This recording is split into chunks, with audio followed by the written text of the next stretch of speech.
तो हम लोग देख रहे थे मूल अधिकार भाग 3, हम लोग देख चुके थे आर्टिकल 12 से लेकर आर्टिकल 18 तक भाग मूल अधिकार में। आर्टिकल 12 में क्या था, परिभाषा। आर्टिकल 13 में अल्पीकरण। 12 और 13 को छोड़कर ये हमारे काम लायक चीज़ें तो है नहीं है। अब परिभाषा दी गई मूल अधिकार की और 13 में अल्पीकरण, रिस्ट्रिक्शन लगाया गया है कि सरकार क्या ऐसे कानून नहीं बनाएगी जो जिससे किसी का मूल अधिकार हनन हो। लेकिन 14 से लेकर 18 तक किस चीज़ पर विशेष जोर दिया गया है, समानता पर, राइट टू इक्वलिटी। जैसे 14 में कहा गया है कि कानून के समक्ष समानता, कानून का समान संरक्षण, एक यूके से लाया गया है, एक यूएसए से लाया गया है।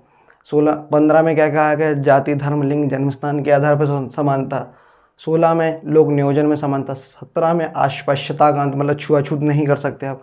18 में क्या है, उपाधियों का अंत। मतलब आप कोई भी उपाधि धारण नहीं कर सकते। हाँ, शिक्षा से रिलेटेड आप उपाधि धारण कर सकते हैं। जैसे किसी व्यक्ति को विदेश से कोई उपाधि मिले तो क्या वो रख सकता है?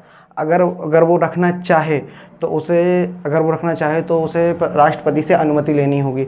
वो राष्ट्रपति से बोले कि हम इस उपाधि को, ये हमें विदेश से मिली, जैसे आपको मिला पाकिस्तान का सर्वोच्च सम्मान निशान है पाकिस्तान, जो मोरारजी देसाई को, भारत के एकमात्र प्रधानमंत्री जिन्हें भारत रत्न, भारत का सर्वोच्च अधिकार और पाकिस्तान का सर्वोच्च अधिकार निशान पाकिस्तान दोनों मिला था।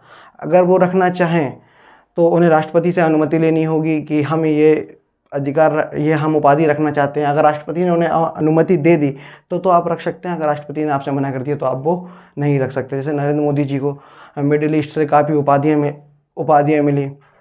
अगर वो रखना चाहें तो राष्ट्रपति को परमिशन मांगे और राष्ट्रपति ने परमिशन दे दी तो वो रख सकते हैं। अब बात आती है आर्टिकल 19 की। आर्टिकल 19 सबसे मतलब काफ़ी इम्पोर्टेंट आर्टिकल है। इसे संविधान की रीढ़ मानी जाती है। जैसे हमारी शरीर में रीढ़ की हड्डी का कितना मेन इंपॉर्टेंट भाग होता है, अगर रीढ़ की हड्डी नहीं है तो आपका शरीर कोई काम का नहीं है। ऐसी आर्टिकल 19 हमारे पूरे कॉन्स्टिट्यूशन की रीढ़ की हड्डी कही जाती है। अगर आर्टिकल 19 नहीं तो आपको कोई अधिकार नहीं होगा। इमरजेंसी में कुछ नहीं किया था, इमरजेंसी में सीधा सीधा आर्टिकल आपका 19 खत्म हो जाता है। और आपको पता है कि इमरजेंसी में आदमी की हालत कैसी हो जाती है। तो आप समझ सकते हैं कि आर्टिकल 19 कितना इम्पोर्टेंट हमारे लिए। आर्टिकल 19 इसमें कई प्रकार की स्वतंत्रताओं की बात की गई है। आर्टिकल 19 की क्लॉज 1 में बोला गया है कि अभिव्यक्ति की स्वतंत्रता। आप अपनी अभिव्यक्ति किस प्रकार से प्रकट कर सकते हैं, आप अपनी अभिव्यक्ति प्रकट करने का अधिकार है। अब आप अपनी अभिव्यक्ति बोल के प्रकट कर सकते हैं, इशारों से प्रकट कर सकते हैं। जैसे कि ये इशारा किसका होता है, ये विक्ट्री का इशारा होता। तो आप अगर किसी ऐसे कर रहे हैं तो आप किस चीज़ की अभिव्यक्ति प्रकट कर रहे हैं, आप विक्ट्री की अभिव्यक्ति प्रकट कर रहे हैं। जैसे कि आप किसी से ऐसे कर रहे हैं तो आप किस चीज़ की अभिव्यक्ति कर रहे हैं कि देश अपार्ट सीधा कर दे तुम्हें हम। आप अपनी अभिव्यक्ति करते थे कि आप कोई मैच चल रहा है, अब मैच में भारत पाकिस्तान का मैच चल रहा है, भारत पाकिस्तान के मैच में अगर इंडिया का झंडा लहराया जा रहा है तो किस चीज़ की अभिव्यक्ति, आप इससे क्या संदेश मिलता है? आपको संदेश मिल रहा है कि इंडिया मैच जीत चुकी है। अब जैसे कि आप किसी को देख के काला झंडा लहरा रहा है तो आप क्या प्रकट करना चाह रहे हैं? उसका समर्थन कर रहे हैं या उसका विरोध कर रहे हैं? आप उसका विरोध कर रहे हैं। तो आपने क्या प्रकट किया? आपने अभिव्यक्ति प्रकट की। आपने बोल के प्रकट की? नहीं, आपने दूसरे माध्यम से अभिव्यक्ति प्रकट की। तो इसमें आप अभिव्यक्ति प्रकट कर सकते हैं। आप अभिव्यक्ति की आज़ादी। आर्टिकल 19 की क्लॉज 1 में क्या क्या आता है?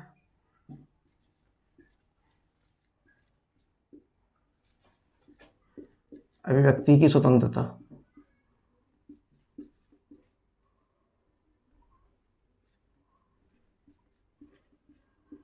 अब अभिव्यक्ति आप किसी भी प्रकार से कर सकते हैं। जैसे कि आप बोल के अभिव्यक्ति प्रकट कर सकते हैं तो आप इसे कह सकते हैं कि बोलने की आज़ादी, बोलने की स्वतंत्रता।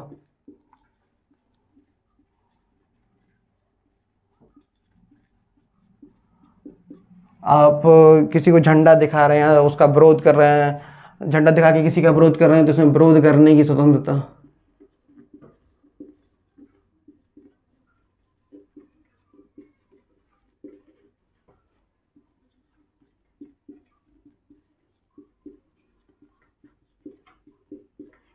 विरोध करने की स्वतंत्रता। इसमें प्रेस की स्वतंत्रता, ये मीडिया वगैरह होती है जो प्रेस की स्वतंत्रता।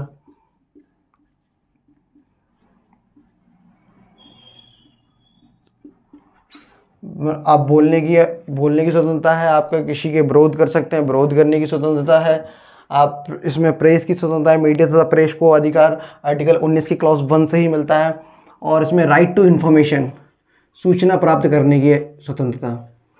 जैसे कि आप यूपी गवर्नमेंट की जो अब यूपी पुलिस की जो वैकेंसी है वो 2021 से टंगी पड़ी है।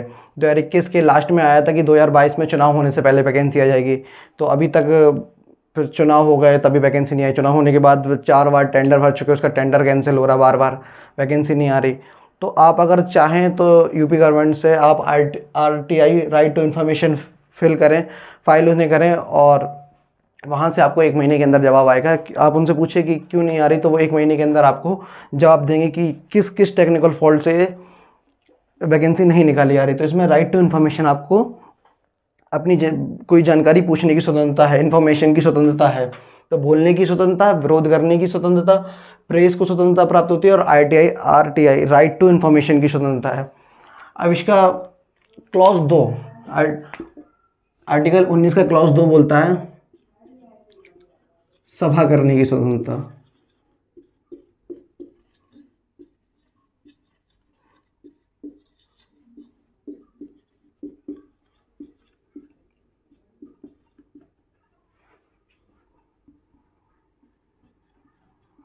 जैसे कि आप बोल रहे हैं, आपसे जैसे कि आप कहीं बोलते हैं किसी पे, तो आपसे लोग प्रेरित होते हैं, आप प्रेरित होंगे तो आप सभा कर सकते हैं। सब आर्टिकल 19 के क्लॉज 2 में कहा है सभा करने की स्वतंत्रता। आप बिना हथियार के कहीं भी स्वतंत्रता, कहीं भी सभा कर सकते हैं, आपको अधिकार है कि आप कहीं भी सभा कर सकते हैं। हाँ, अगर लेकिन आपके पास अगर हथियार हैं, अगर आप हथियार के साथ सभा करना चाहते हैं, तो आपको उस जगह पुलिस के कोतवाली में या पुलिस चौकी में आपको इन्फॉर्मेशन देगी कि आप हमारे पास हथियार हैं, और उनसे परमिशन लेना होगी कि हम हथियार से हथियार के साथ सभा कर सकते हैं। अगर वहाँ से परमिशन दे दी, उन्होंने परमिशन दे दी आपको, तो आप हथियार के साथ सभा कर सकते हैं। तो आर्टिकल 19 की क्लॉज 2 में कहा गया है कि सभा करने की स्वतंत्रता।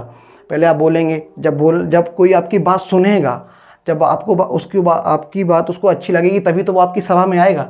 तो पहले अभिव्यक्ति की स्वतंत्रता, दूसरे में सभा करने की स्वतंत्रता। अब जैसे कि 2-4 बार आप सभा कर चुके हैं, 2-4 बार सभा कर चुके हैं, तो वो व्यक्ति आपसे जुड़ जाएगा। जब व्यक्ति आपसे जुड़ गया, तो आप तीसरे में क्या कर देंगे, सभा को बड़ा करके क्या कर देंगे, संगठन बनाने की स्वतंत्रता।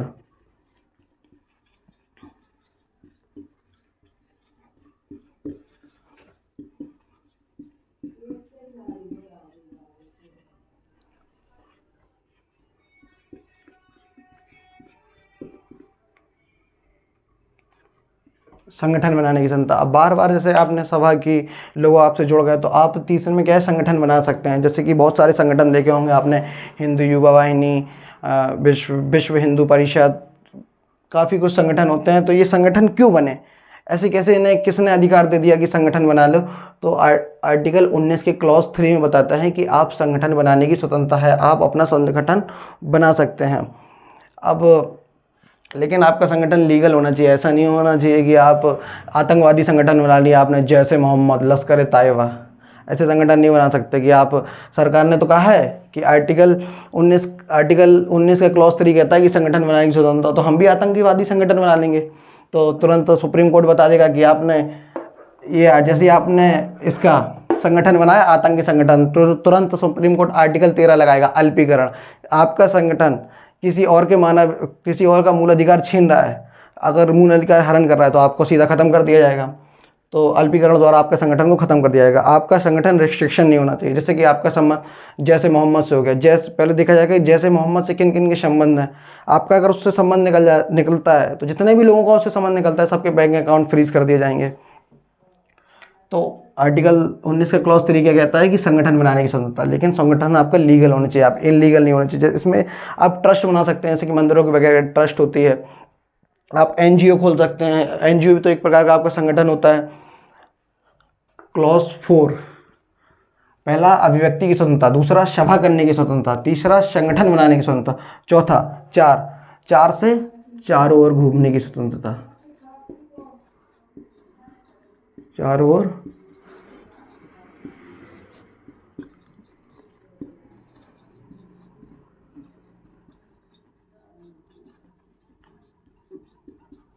4 से चारों ओर घूमने की स्वतंत्रता। आप भारत के कश्मीर से लेके कन्याकुमारी तक, गुजरात के पोरबंदर से लेके असम के सिलचर, अरुणाचल प्रदेश तक कहीं भी घूम सकते हैं। आपको चारों ओर घूमने का अधिकार है, कोई आपके अधिकार को रोकेगा नहीं।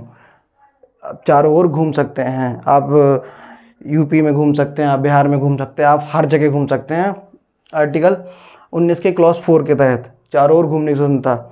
लेकिन आप रिस्ट्रिक्शन एरिया में नहीं जा सकते, जैसे कि आप कैंट एरिया में नहीं जा सकते, कंटोनमेंट एरिया में नहीं जाते, आर्मी के एरिया में नहीं जा सकते हैं। आप आर्मी के एरिया में नहीं जा सकते क्योंकि वो रिस्ट्रिक्शन एरिया है। वो वहाँ पे देश की सुरक्षा की बात आती है। जैसे कि आप अंदर गए, आपने देश की, आप अगर हर कोई अंदर जाता रहेगा तो पता थोड़ी चल पाएगा कि कौन आतंकवादी है कौन नहीं है। आप किसी आतंकवादी संगठन से जुड़े हुए हैं, आप बार बार अंदर जाते हैं, आपने वहाँ की फ़ोटो वगैरह ली, वहाँ की सारी इन्फॉर्मेशन जुटाई और आपने कहीं भेज दी आतंकी संगठन को, तो वो देश से सुरक्षा से मुद्दा, देश की सुरक्षा का मुद्दा आ जाता है। इसलिए वहाँ पर आप नहीं जा सकते। जैसे कि आप बॉर्डर एरिया पे नहीं जा सकते। आप कल के दिन आप कहने लगो कि चारों ओर घूमने की स्वतंत्रता है, आप पढ़े नहीं होगा आर्टिकल 19 का क्लॉज 4। तो लेकिन फिर आपसे सरकार कहे कि हाँ आर्टिकल 19 का क्लॉज 4 पढ़ चुके हैं, लेकिन आपने आर्टिकल 13 नहीं पढ़ा, अल्पीकरण। अगर आपके पास चारों ओर घूमने की स्वतंत्रता है, लेकिन वो देश हित का मैटर की वजह से आपका वहाँ पे आर्टिकल 19 से क्लॉज 4 हटा दिया जाएगा। क्यों? चारों ओर घूम सकते हैं, लेकिन वो एरिया रिस्ट्रिक्शन नहीं होना चाहिए। अब जैसे कि आप कह रहे हैं कि चारों ओर घूमने की स्वतंत्रता है, तो किसी के घर के अंदर थोड़ी कुछ जाओगे, घर के अंदर घुस जाओगे कि घर के अंदर कोई लेटा है, किसी के बेडरूम में घुस जाओगे कि हमारे पास तो चारों ओर घूमने की स्वतंत्रता है। ऐसा थोड़ी होता कि अगर हाँ आपके पास चारों ओर घूमने की स्वतंत्रता है तो उसके पास भी आर्टिकल 21 सम जीने का अधिकार है, आर्टिकल लाइफ टू लिबर्टी का अधिकार। आप किसी किसी और का मूल अधिकार थोड़ी छीनेंगे, आप उसे भी ससम्मान जीने का अधिकार है। आप किसी की आज़ादी, थोड़ी पर्सनल लिबर्टी थोड़ी छीन लेंगे। कोई घर में अंदर, किसी घर के अंदर थोड़ी कुछ जाएंगे कि ले हमारे पास तो घूमने का अधिकार, हम जे आ गए। तो ऐसा नहीं होता है कि आपके पास अधिकार है, मूल अधिकार, लेकिन किसी दूसरे का भी तो मूल अधिकार है, उसे तो हनन नहीं करो। आपका मूल अधिकार तभी तक मूल अधिकार है जब तक किसी दूसरे का मूल अधिकार उससे डिस्टर्ब नहीं हो रहा है। अगर किसी का दूसरे का मूल अधिकार डिस्टर्ब हो रहा है तो आपका मूल अधिकार खत्म कर दिया जाएगा। अब जैसे कि आप चारों तरफ घूम रहे हैं, जैसे कि आप घूम रहे हैं, आपको कोई जगह अच्छी लगी, आप कश्मीर से लेके कन्याकुमारी तक, भारत में कश्मीर में जन्नत है, कश्मीर से लेके कन्याकुमारी कितनी अच्छी अच्छी प्लेसेस हैं, आप कोई जगह आपको अच्छी लग गई। अब जैसे कि आप घूमते घूमते कोई जगह कहीं कहीं रोकोगे ना, कहीं ना कहीं रोकोगे आप। जैसे कोई बात जगह आपको अच्छी लग गई तो आप वहाँ रुक जाओगे ना, बस जाओगे ना, रुकोगे नहीं क्या? घूमते ही रहोगे क्या? कहीं ना कहीं तो बसोगे ना। तो कहीं भी बसने का अधिकार,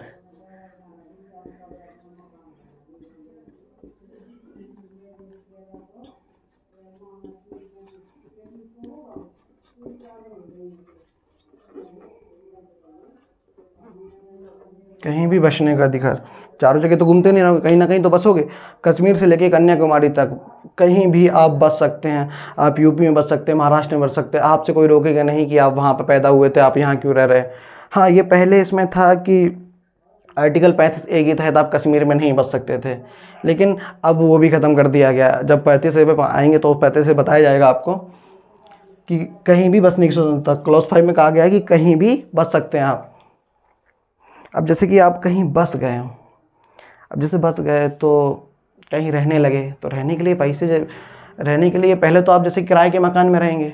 अब स्टार्टिंग में थोड़ी कहीं भी जैसे रहते हैं तो पहले तो किराए के मकान में, जैसे कि आपका कश्मीर चले गए तो कश्मीर में क्या आप पहले से मकान खरीद के जाएंगे क्या? नहीं, पहले आप किराए के मकान पर रहेंगे। और किराए के मकान पर रहने के बाद अब कुछ दिनों बाद आप, जब आपके पास पैसा आ जाएगा तो वहाँ पर आप क्या खरीदोगे? घर खरीदोगे। तो 6 में कहा गया है संपत्ति का अधिकार।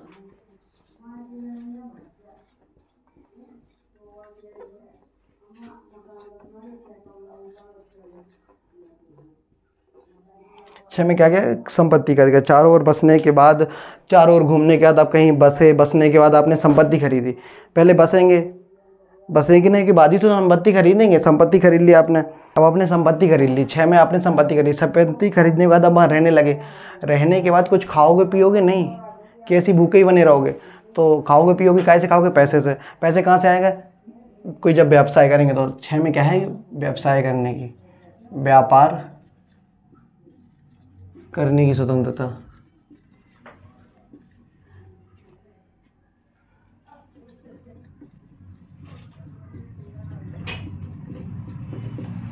साथ में क्या क्या कहा गया है कि व्यापार करने की स्वतंत्रता। आप किसी भी चीज़ का व्यापार कर सकते हैं, आपको रोके नहीं आएगा।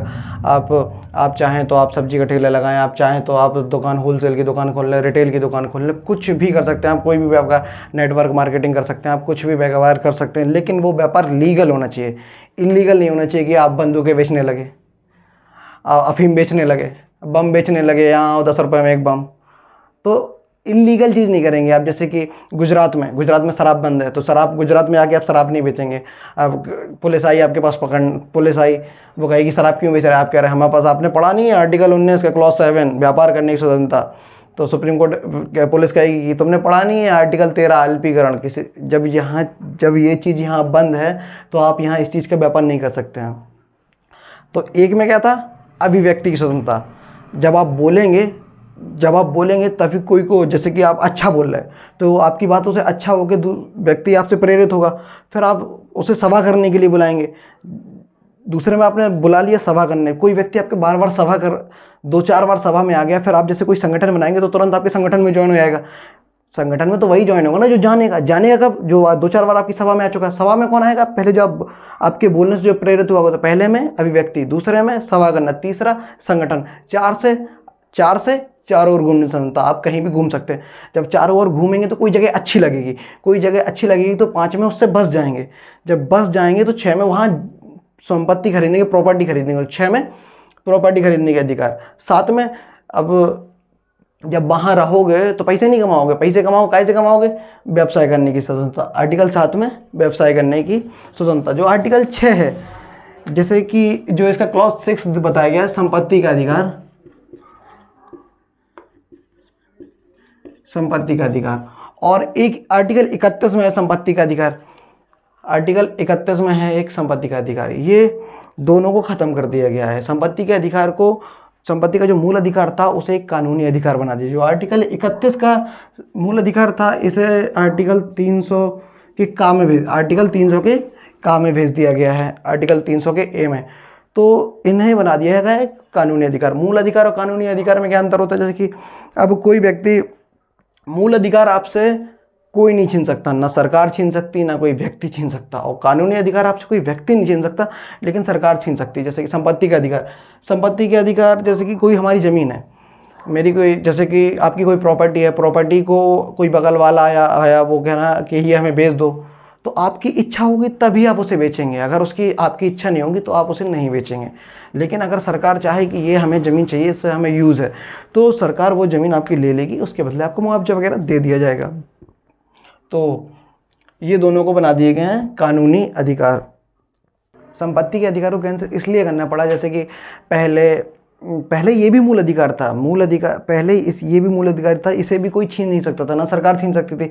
अब सरकार ने कोई बिल पेश किया कि कानपुर से लेके झांसी तक एक रेलवे ट्रैक बिछाना है। रेलवे ट्रैक, अब वो ट्रैक धीरे धीरे बिछते कानपुर से लेके आधा बिछ चुका। अब वो बीच में किसी की ज़मीन पड़ी है, किसी के 10 बीघा ज़मीन पड़ी, अब उसके रास्ते उसी के खेत से होके रेलवे ट्रैक निकल रहा। अब वो सरकार उससे कहेगी कि ये ज़मीन हमें चाहिए, लेकिन वो कहेगा कि नहीं हमें नहीं बेचनी। अगर उसकी मर्जी नहीं है तो नहीं बेचनी, सरकार उसे ज़बरदस्ती करेगी तो सुप्रीम कोर्ट चला जाएगा। सुप्रीम कोर्ट, क्योंकि मूलाधिकार का रक्षक कौन है, सुप्रीम कोर्ट कानून वैसी, कानून की जो देवी होती है उनकी आंखों में पट्टी बनी, कानून अंधा है, कानून सीधा कहेगा उसका मूल अधिकार है। अगर वो बेचना नहीं चाहता है तो आपसे ज़बरदस्ती नहीं खरीद सकते हैं। तो सरकार को बड़ी दिक्कत होने लगी। अब रेलवे ट्रैक थोड़ी घुमा के लेके आएंगे उसकी जगह के चक्कर में, सरकार का इतना सारा प्रोजेक्ट खराब हो गया। तो इसीलिए बाद में संशोधन करके संपत्ति के मूल अधिकार को मूल अधिकार से हटा के कानूनी अधिकार डाल दिया। कानूनी अधिकार वह अधिकार जो आपसे कोई जनता तो नहीं छीनेगी, लेकिन सरकार को अगर ज़रूरत है तो सरकार आपसे ले लेगी। और मूल अधिकार को तो चाहे सरकार आ जाए, सरकार के कोई भी आ जाए, मूल अधिकार को आपसे कोई नहीं छीन सकता, ना जनता ना सरकार। जो आर्टिकल 19 के क्लॉज 6 में जो संपत्ति का अधिकार है, ये संपत्ति है आपकी खरीदी हुई संपत्ति। और आर्टिकल 31 में जो संपत्ति है आपकी पैतृक संपत्ति है। पैतृक संपत्ति कैसे, जो संपत्ति आपको, जो आपके पिताजी की थी या दादाजी की थी, दादाजी से पिताजी को मिली, पिताजी से आपको मिली। और आर्टिकल 19 के क्लॉज 6 में जो संपत्ति है, ये संपत्ति आपके द्वारा खरीदी हुई संपत्ति है। तो आर्टिकल 19 संविधान की रीढ़ आर्टिकल 19 में कितनी प्रकार की स्वतंत्रता की बात की गई है? पहले कितने प्रकार की स्वतंत्रता की बात की गई थी? 7 प्रकार की। लेकिन वर्तमान में कितने प्रकार की स्वतंत्रता की बात की गई है? 6 प्रकार की। संपत्ति के जो अधिकार था उसे हटा दिया गया। पहले में अभिव्यक्ति की स्वतंत्रता, आप अभिव्यक्ति की आज़ादी है, आप बोल सकते हैं, किसी का विरोध कर सकते हैं, झंडा दिखा सकते हैं, किसी का समर्थन कर सकते हैं। 2 में सभा करने की, जब आपकी इस बातचीत से कोई प्रसन्न होगा तो आपकी सभा में आएगा वो। 3 में सभा में 2-4 बार आएगा तो आपको जानने पहचान लगेगा तो आपके संगठन में जुड़ जाएगा। 4 में चारों तरफ घूमो। 5वें में कहीं भी बस जाने की स्वतंत्रता। 6वें में संपत्ति खरीदने की। 7वें में व्यवसाय करने की।